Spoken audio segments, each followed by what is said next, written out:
In a surprising move, ESPN is back in the news, this time for parting ways with one of its well-known personalities, Elle Duncan. So, what happened? It all stems from Duncan's ongoing criticism of Caitlin Clark, a rising star who's been making waves in the WNBA. Instead of celebrating Clark's impressive achievements, Duncan took a different route, one that ultimately cost her her job at ESPN. Breanna Stewart's never going to win another championship, or, Nafisa Collier's better than Maya Moore. Like, instead of those kinds of hot takes, the hot takes solely and explicitly surround all of these Black women versus Caitlin Clark. Imani Jones and Elle Duncan have teamed up. They're coming at the 22-year-old white straight girl, Caitlin Clark. Because, see, here's the deal. Because Caitlin Clark can throw a ball into a basket deeper and better than anybody in the history of women's basketball, because Caitlin Clark plays with a flair. Before getting into the specifics, let's first break down how Elle Duncan's actions ultimately led to her being let go from ESPN. It's no surprise that she faced backlash. Throwing out accusations without solid proof never sits well with the audience. Viewers quickly picked up on the bias, and it was only a matter of time before ESPN had to sever ties. Today, we're diving deep into the controversy, exploring why ESPN made such a bold decision and how Duncan's criticisms of Caitlin Clark shifted into what many are calling a full-blown witch hunt. But there's more to this story than what's on the surface. So let's dig into all the details. She has never been around these type of women. She's never been around, Black women or women from different parts of the country. Like, she's sort of existed in this bubble. Now, seriously, how arrogant is this? I mean, I hear all the time, don't judge me. Don't judge me by the color of the skin. Don't judge me. Really? Okay. Well, what are you doing? What are you doing? You're sitting there and judging me. You're judging a woman you have no idea. None. Zero zip. He points out the contradictions. While constructive criticism is one thing, Duncan's approach veered into personal attacks. It's a hard truth, but often that's the way it is. Duncan's comments hit a nerve, but not in the way she probably hoped. Instead of gaining support, she was met with immediate backlash. Fans, analysts, and even fellow commentators called out the lack of evidence behind her claims. Many questioned why she focused on Clark's so-called privilege instead of her undeniable skills on the court. Let's take a closer look at Dan Dakic's take on Duncan's actions and the jealousy he sensed among ESPN's commentators. Everybody that I know still know what ESPN tells me. It's so ridiculous, these women. It's so ridiculous. There's a green room right next to where the makeup is. It's loud, it's stupid, it's asinine, it's absurd. And that's Elle Duncan and her little cast of cronies. And all the little girls at ESPN, look, all they are is trying to make themselves, well, not better, more popular. And I don't care what they do. Elle Duncan has lived in that bubble forever. Elle Duncan is full of shit here. His comments hit a nerve, but they echoed what a lot of viewers were already thinking. Criticism is fine, but when it feels driven by envy, it quickly loses its weight. Caitlin Clark's entry into the WNBA has been nothing short of groundbreaking. Her stats speak for themselves, leading the league in points per game and bringing a fresh level of excitement to women's basketball. Viewership has jumped nearly 40% since her debut, with fans across the nation tuning in to see her in action. Yet, despite all this success, Elle Duncan chose to focus on downplaying Clark's achievements. Let's revisit a moment many feel crossed the line in Duncan's critiques. The second that you show love to anybody not named Caitlin Clark, you are part of, some constituency that's trying to keep her contributions at a minimum, and you're racist, and we get a lot of that. It's no wonder that the W coverage is all Black women, because you're all in it together to try to keep her down. It's just, you're kind of damned if you do and you're damned if you don't. It was a clear attempt to change the narrative, but viewers weren't buying it. When your arguments are fueled more by envy than actual evidence, it's a hard sell. The truth is, Caitlin Clark's story isn't one of privilege. She's competed against athletes from all walks of life, facing obstacles both on and off the court. Many saw Duncan's take as an attempt to downplay Clark's achievements simply because there wasn't anything wrong with her game. While Duncan kept up her criticism, Clark was making headlines for all the right reasons. Let's take a look at how she dominated on the court, proving her critics wrong. Caitlin Clark has literally carried the sport on her back. She talks that yang. Resonates with Caitlin Clark. It isn't her being white. It isn't her being straight. Her game resonates with people in basketball and across the country because she's got that edge. I heard her drop 3 F-bombs in one game sitting right there courtside. Her teammates had to hold her back. She's yelling at the coach. That's what Magic, Bird, Isaiah, Jordan, you name it, that's what they do. Clark resonates. Nobody turning the set on and saying, I gotta watch who? It's no wonder fans are drawn to Clark. She brings a new energy to the game that's been missing for quite some time. Analyst Dan Dockich didn't mince words when addressing the situation, calling out the obvious double standards. He suggested that Elle Duncan's criticisms were fueled by something deeper, possibly resentment toward Clark's rapid rise. Angel Reese eventually found herself in serious trouble, facing a lawsuit from the Chicago Sky for using steroids. It seems the team had more up their sleeve than just taking jabs at Caitlin Clark. They're dealing with bigger issues now. But really, Angel, steroids? It's like if there's a questionable move to be made, she's all in. Apparently, just playing the game the right way hasn't been cutting it for her. The addiction is real. The addiction to attention is real. Now, she's turning to drugs because apparently playing real basketball in the WNBA is just too tough, especially when you're afraid of the competition. Let's be honest, this all boils down to her jealousy of rookie sensation Caitlin Clark. Reese just couldn't handle being overshadowed, so naturally, steroids seemed like the solution to her. But this time, she's not getting off so easily. Angel Reese, the self-proclaimed queen of the WNBA, has been caught up in drama from the start. And now, with this steroid scandal, it's turned into a full-blown soap opera. The Chicago Sky decided to skip the usual warnings and went straight to filing a lawsuit. Rumor has it, they've officially accused Reese of cheating her way to the top. She got terminated today from the Chicago Sky. This kind of move is completely unheard of in the WNBA.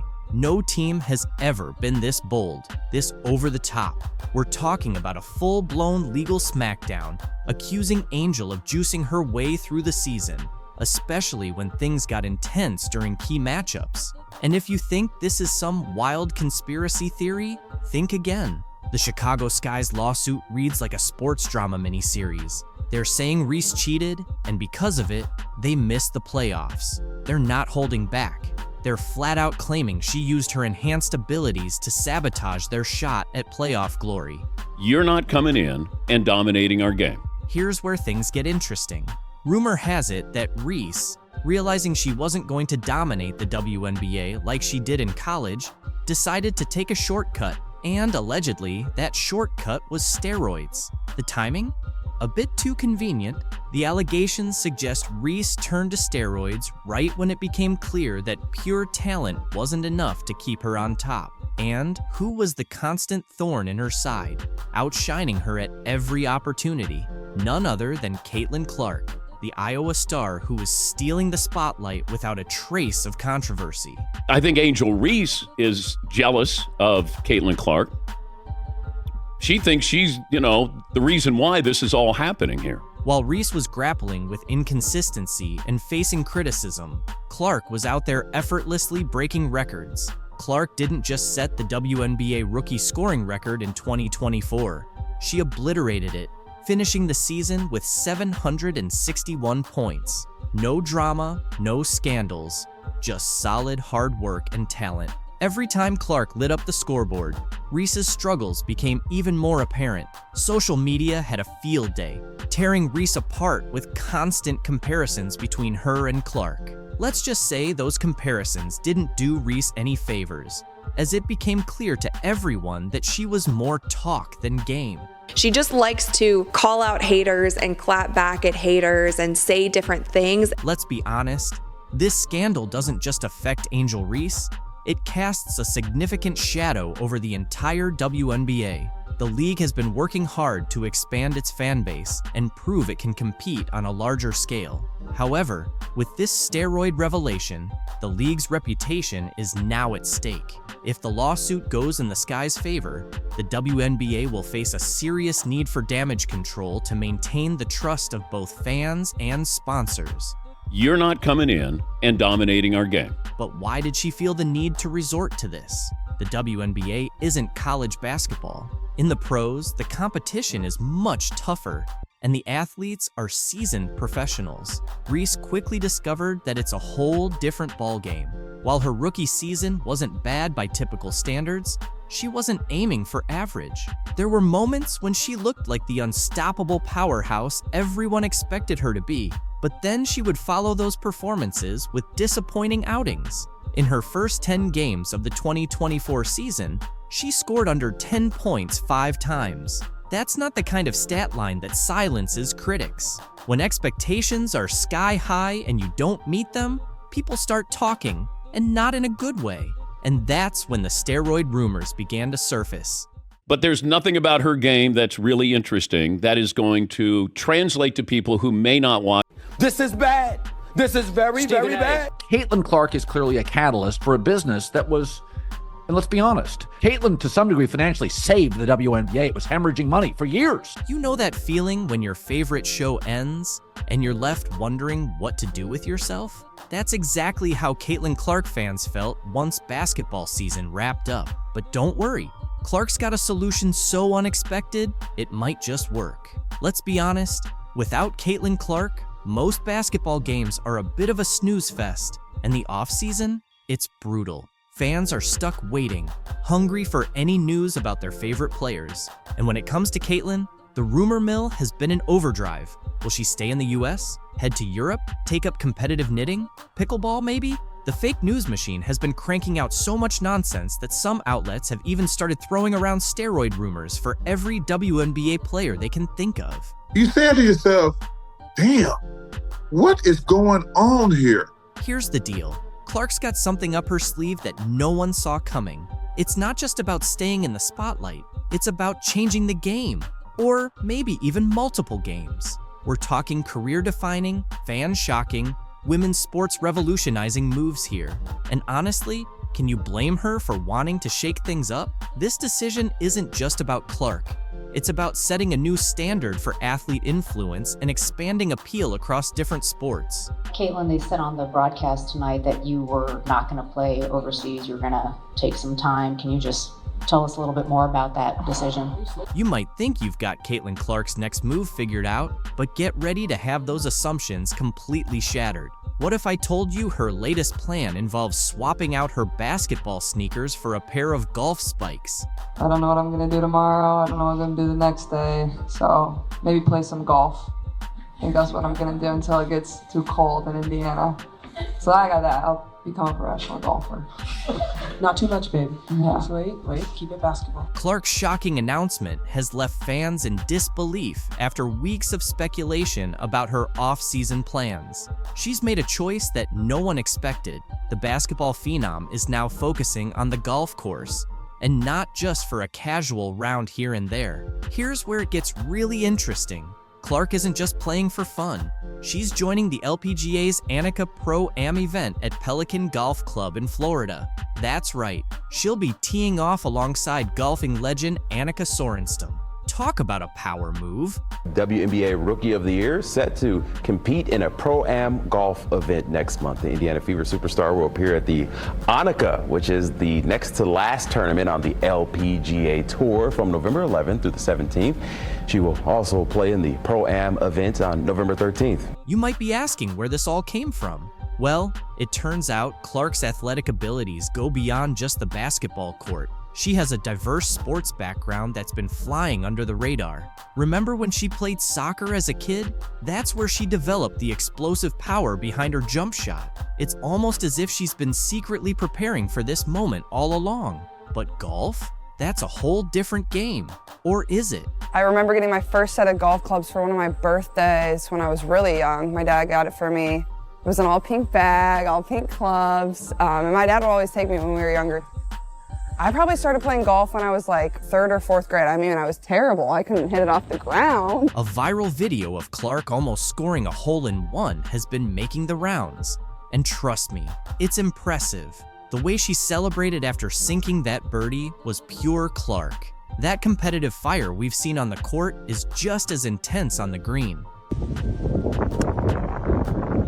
Caitlin, that could be in. Oh my God! Oh my God! Oh my God! Oh my God! Hey, right from the bench, she's away! No!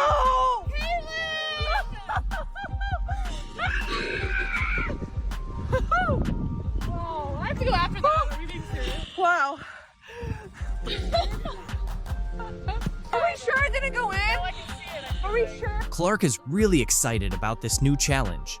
In her own words, she said, "I love golf. So the chance to play in the Pro-Am for a tournament with a legend like Annika Sorenstam's name on it is incredibly thrilling. You can practically feel her enthusiasm shining through." Is this like we're good, we're gonna call it a birdie? I don't think so.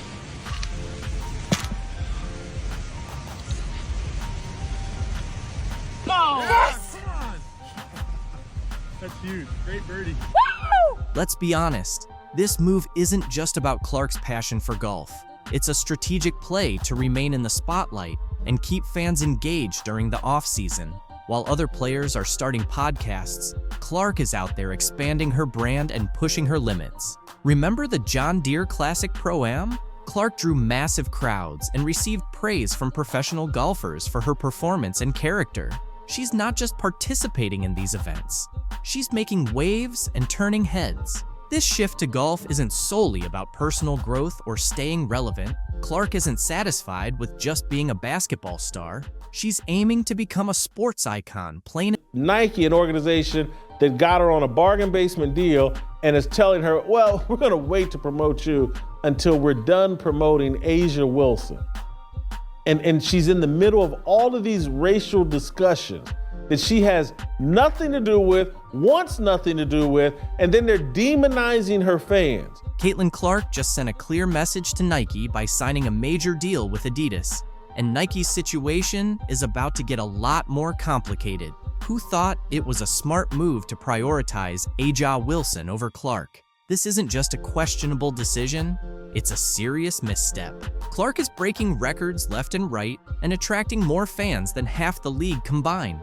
How does it make any sense to overlook her? Now, since she has signed this contract, you guys, and her WNBA season has come and gone. And with that, Nike has not done one thing to promote her. We have not seen any commercials, we have not seen any ads, we have not seen any Caitlin Clark merchandise, and we for sure as hell have not seen any Caitlin Clark signature shoes. Nike has been in the game for decades, but this move shows they've got the business sense of a soggy sock. Meanwhile, Adidas is making smart decisions, jumping on the Caitlin Clark bandwagon and heading straight for the top. Nike, on the other hand, will be left in the dust, clinging to their overpriced sneakers and wondering where it all went wrong.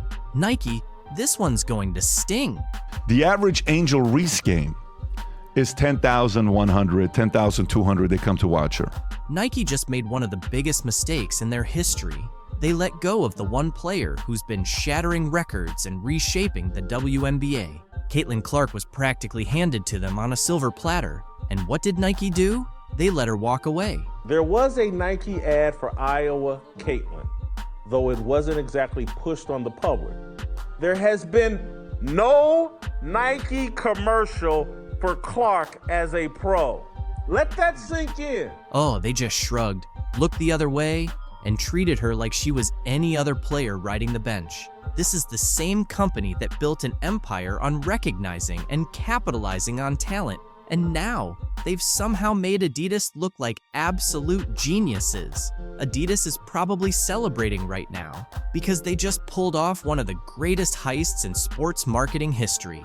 This isn't just a win for Adidas, it's a slam dunk that's going to haunt Nike for years. Clark isn't just a star, she's a game changer, but Nike, in their infinite wisdom, decided she wasn't worth their marketing dollars. What a joke!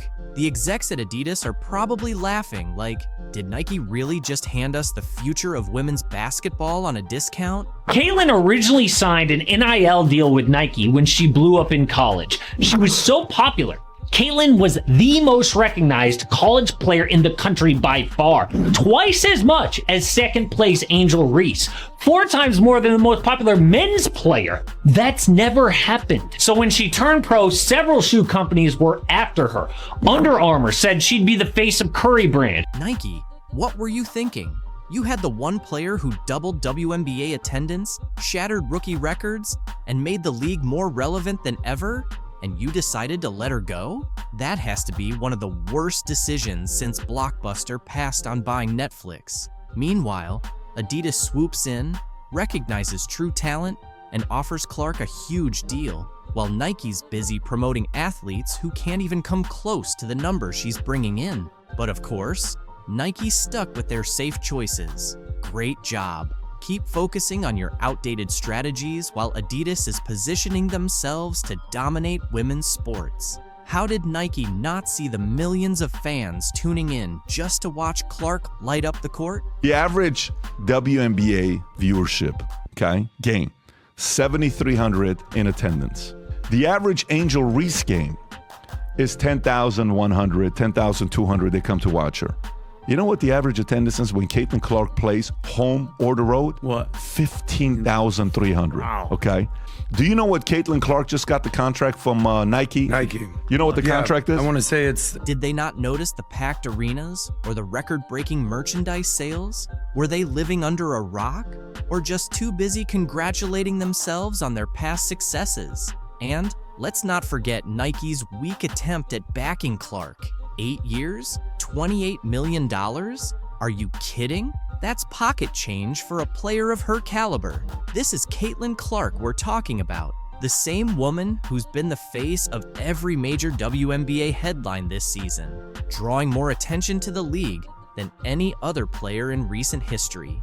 Nike struck absolute gold when they signed Caitlin Clark to an 8-year, $28 million endorsement deal. So why in the world Caitlin Clark's reaction to Sabrina Ionescu's game-winning shot in the WNBA Finals was anything but chill. Sabrina's three-pointer gave the Liberty a huge 80-77 win, and while the world was hyped, Caitlin was visibly frustrated. Her season ended way earlier, and seeing her biggest rival take over in the spotlight hit different. Caitlin's always been that player everyone watches, but this time, it's Sabrina stealing the show. And you could sense that jealousy. The rivalry between these two has been bubbling under the surface for a while, but this game just cranked up the tension. Caitlin came into the league with the hype, the fan base, and the expectation to dominate. Sabrina, however, has been quietly making her case, and now she's got everyone's attention. For Caitlin, sitting on the sidelines while Sabrina hits clutch shots and leads her team is a tough pill to swallow. Post-game, Caitlin didn't exactly hide how she felt. In interviews, she brushed off Sabrina's performance, calling the game winner just one shot, which only made it clear how much that moment bothered her. The jealousy was right there for everyone to see. Caitlin's used to being the star, and seeing Sabrina take her spot as the WNBA's current queen? Yeah, that's not sitting well at all. This isn't just about Sabrina's one play though. The rivalry between these two runs deep, going back to their college days when both were dominating the game.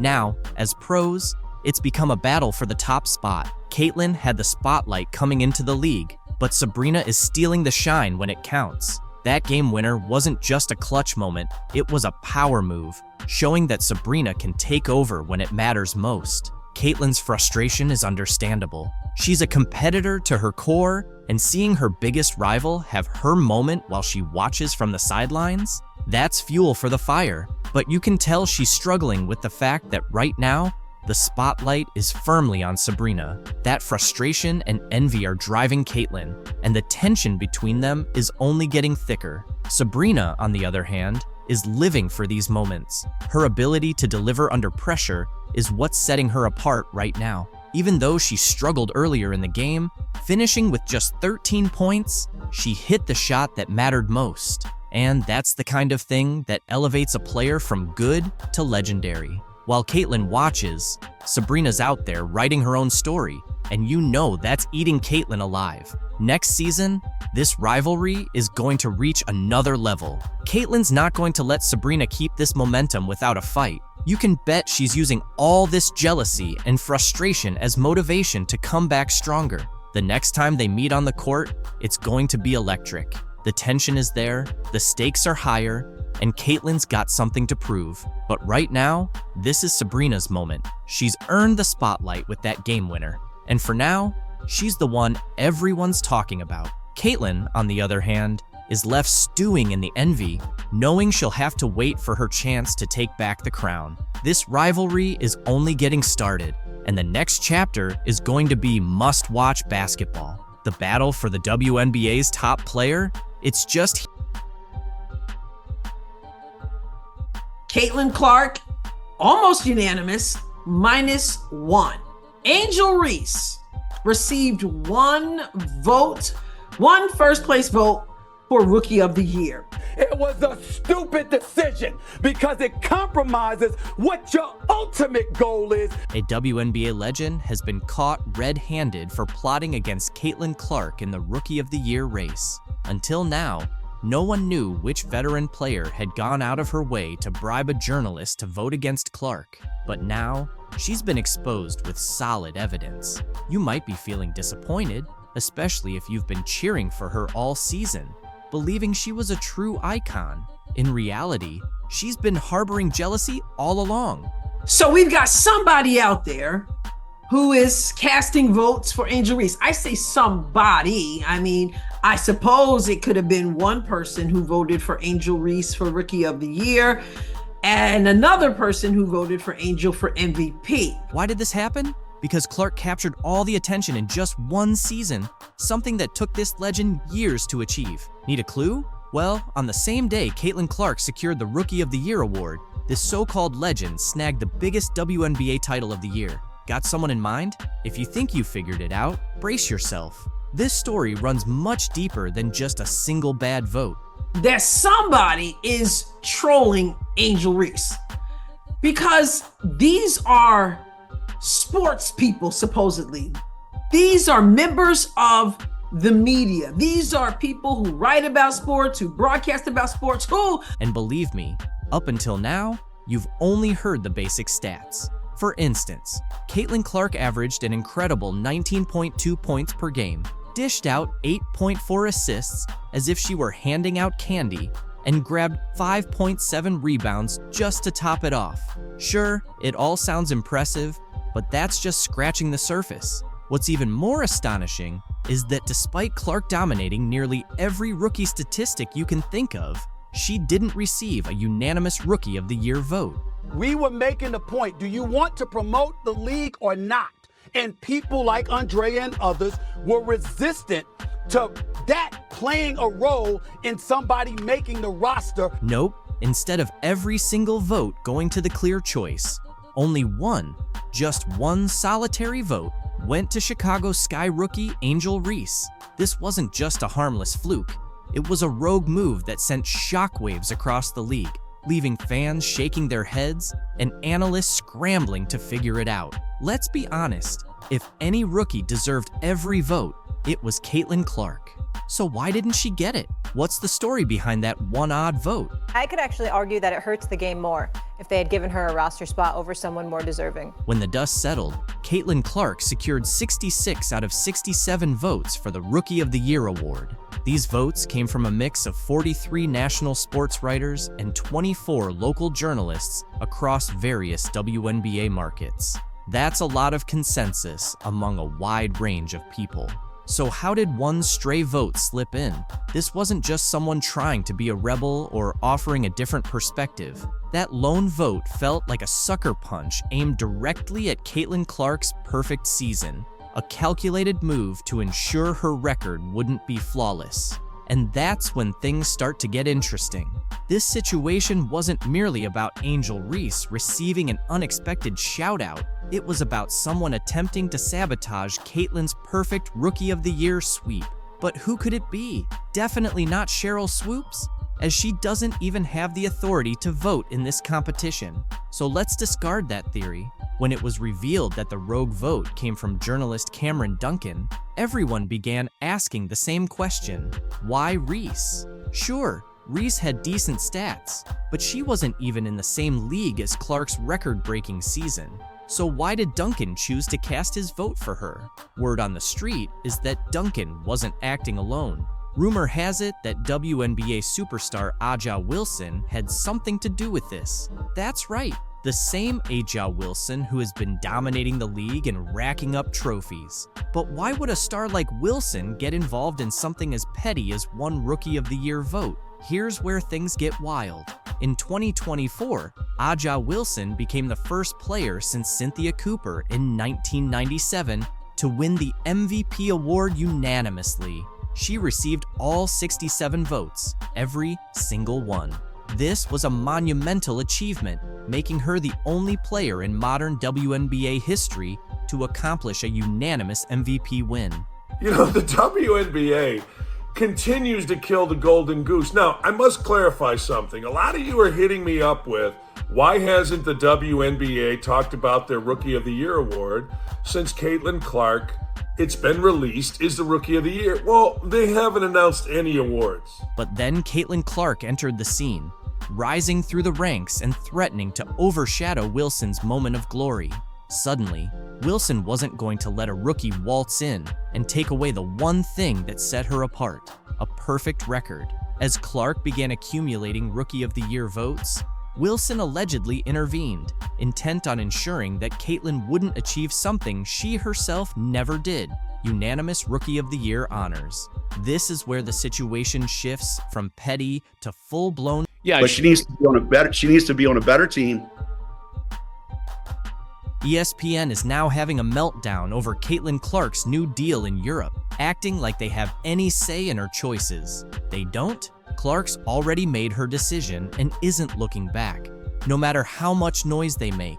Why? Because she respects herself and knows her worth. Unlike those running the WNBA, Clark isn't about to stick around and be treated poorly in a league that doesn't even protect its top players.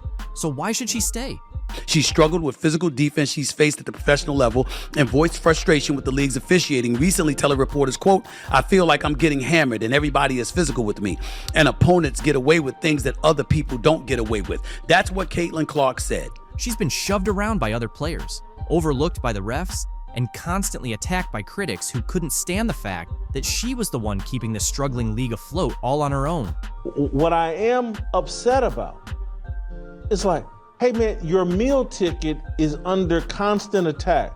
There's been dirty plays all season. Now that she's realized she's worth more than being the WNBA's worn-out cash cow, everyone's losing it. Sorry, ESPN, your golden star has flown the coop, and all you're left with is a pile of missed opportunities. Caitlin Clark just dropped a bomb on the WNBA, and it's almost funny how ESPN suddenly acts like they care now that she's choosing Europe. She's done with the WNBA circus, heading overseas, and leaving behind broken dreams and bruised egos. After carrying the league on her shoulders all season, dealing with hard fouls and getting knocked around like she's in a hockey game, she's finally had enough. Honestly, I don't blame her at all. This kid's on the wrong team. She's got the wrong skill set to handle the physicality of that league, and she's a rookie. This isn't just a player making a career shift. Remember her last game against the Connecticut Sun? She scored 29 points, dished out 10 assists, and grabbed 7 rebounds, essentially putting on a one-woman show. Meanwhile, her teammates were busy fumbling their lines in a comedy of errors, missing open shots and making mistakes that would make a high school coach cringe. And what did the WNBA do?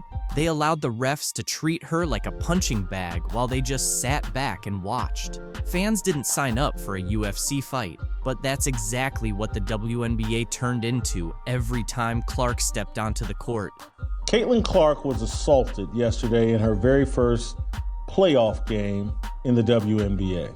Now ESPN and their so-called experts are finally coming to their senses. Oh, now they see they've been sitting on a cash cow all along. How convenient. Before Caitlin arrived, The Indiana Fever were lucky to draw in 3,000 fans per game, which felt more like a neighborhood block party than a professional event. But once she came on the scene, the arena was packed with 17,000 fans every game.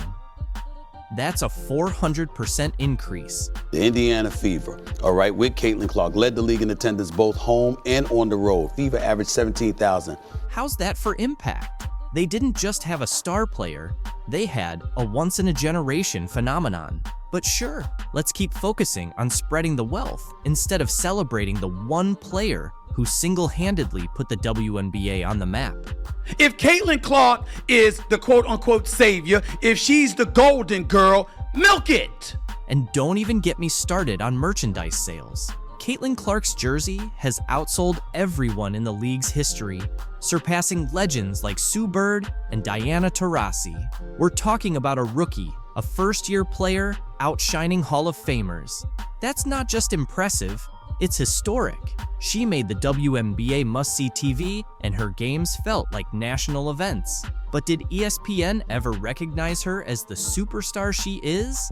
Nope. Instead, they gave her lackluster coverage, acting as if she were just another player. Now they're scrambling to pretend they didn't overlook her, but it's too late. ESPN, you missed the boat, and it has already sailed across the Atlantic. Yeah, but she needs to be on a better. Now you have a rivalry here. Angel Reese wants to be Draymond Green, but there's nothing about her game that's really interesting that is going to translate to people who may not watch the WNBA, may not care about basketball. ESPN has finally laid out what's next for Angel Reese after her first season in the WNBA. And honestly, things aren't looking as promising as people might have expected. Or should I say her first tear-filled season? Now, before anyone thinks I'm being too critical, let's get one thing straight. Angel Reese is undeniably talented. There's no question about her skills on the court, but the ongoing drama, constant complaints, and leaning on the race card really overshadowed what could have been a stronger start. ESPN's analysts have broken down her performance, and their predictions for her future are pretty jaw-dropping. It may not have shocked me, but for those who haven't been paying close attention, it might be eye-opening. Now, let's not pretend Reese completely bombed her first season, because she didn't. She averaged 11.5 points and 9.2 rebounds per game, which sounds decent at first glance. But here's the thing, those stats don't tell the full story. Sure, she was putting up numbers, but there's a difference between just padding stats and actually making a real impact on the game. Honestly, I think the biggest thing she should focus on is just finishing around the rim. That is something where maybe her rebounds will be halved. However, she will still make such an impact around the rim if she can. The real concern with Reese is her shooting. You know, that whole putting the ball in the hoop part of basketball wasn't exactly her strong suit. She shot 39% from the field, which, for someone who plays close to the basket most of the time, is pretty disappointing, especially when you've got someone like Caitlin Clark casually hitting shots from miles away with better efficiency. Reese, on the other hand, was missing key shots. At least she had the chance to grab her own rebounds though, because nothing quite says oops like missing your own shot and then immediately collecting it again, right? Angel Reese shot 39% from the field, and she took 90% of her shots from inside 8 feet. Speaking of rebounds, let's be clear, Reese can rebound. She led all rookies with 9.2 per game, which sounds impressive until you realize a good chunk of those were off her own missed shots. It's like she was playing fetch with herself. Sure, she's doing something, but is it really making a difference for her team? Critics were quick to highlight that while her double-doubles looked great on paper, they didn't seem to have much of an impact on the game. More like padding her stats thanks to those missed shots. But hey, who's keeping track? Oh, right, ESPN. The back with 20 rebounds, looking, pursuing. Once again, Reese with the tip, another chance. Reese trying to put it back. And wow, did the analysts have a field day with the whole self-rebounding situation? It turned into this funny basketball meme. Angel Reese, queen of padding her own stats by cleaning up her own misses. Fans were hyping up her double-doubles, but the experts?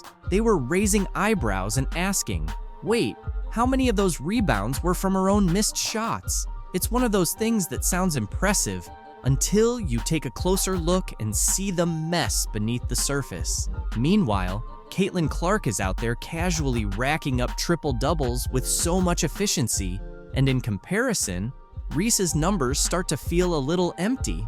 Her double-doubles weren't leading the team to victory, and they weren't winning the big games. When the pressure was really on and she needed to step up, she didn't. She struggled in those high-stakes moments, giving critics even more reason to question her future. Yeah, the reason why we watching women's basketball is not just because of one person, it's because of me too, and I want y'all to realize that. Another issue is her ratings and attendance. Angel Reese, always so confident both on and off the court, didn't just step into the WNBA, she strutted in, practically shouting that she was the reason people were watching. But reality had other ideas, and the numbers? Well, they paint a very different picture. When Reese was sidelined with a wrist injury, something unexpected happened. Attendance actually went up. Yep, you read that right. Fans were showing up in larger numbers while Reese was sitting on the bench, which, let's be honest, doesn't exactly scream, "People are here for me," now does it? WNBA has been around a couple of decades, and people didn't notice the game. They're noticing it now. Well, that's because We also have talked, even on this channel, about Angel's very dramatic response to that. Angel Reese started with, "I'm heartbroken. I'm literally lost for words, knowing what this woman meant to me in such a pivotal point in my life. She was the only person," which is interesting since she's been coached before. It's pretty wild that even after facing a lawsuit over steroid allegations, Angel Reese still has the audacity to keep making headlines with her outrageous comments. And this time, she's taking shots at none other than her coach, Teresa Weatherspoon. If betrayal had a face, it would definitely look like Teresa's right now. And unfortunately, it seems like, according to some new reports, that relationship cost her her job. Chicago Sky officials are saying Teresa was suspended because the team's performance wasn't up to par. But wait a second, Angel is out here dropping some serious tea, claiming that's not the full story.